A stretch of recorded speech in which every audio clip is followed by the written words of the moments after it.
All right, so another video on gas law. And so here we're focused on solving this PV equals nRT relationship, and then the Boyle's, Charles, and the Avogadro's law. And so as usual, ChemLibre is a really great source, and you can scroll through it. And so um, it talks a little bit about it and how it came to give the Boyle's law and Charles law and does those rearrangements. But one thing that it doesn't show that I like to kind of talk about is that R. Then we talked in the last one about that proportionality constant.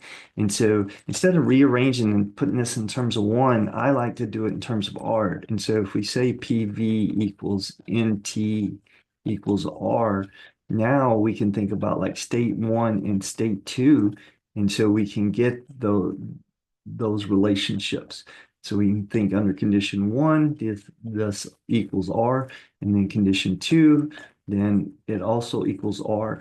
And so then it opens up to all the different problems that we can have, mainly one steady state or a change in condition one, condition two. And that's what you'll see in these sets of problems.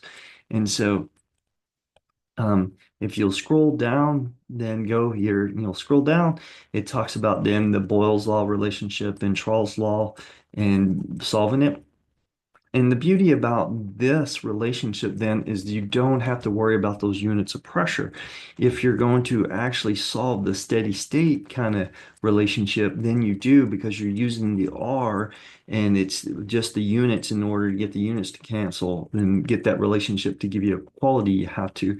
But when you come down here, you don't. And the reason is that if you did that conversion then over here and then you do the same back to over here, those two operations will cancel. So effectively, we don't have to worry about it because it will work out. And you can try it and see it yourself. But that's the kind of beauty of it. It's the same thing with dilutions then, that if you're going to do it technically, you go through moles. So if you have a volume milliliters, you want to get to moles and so on. And so we can do it with pressure, Boyle's law, pressure and volume. But here in temperature, this has to be in Kelvin. We don't get the same answer if it's not in Kelvin. So you do. And then we have volume and number of moles for it. So wide range of problems, but they're all centered around the ideal gas law. So.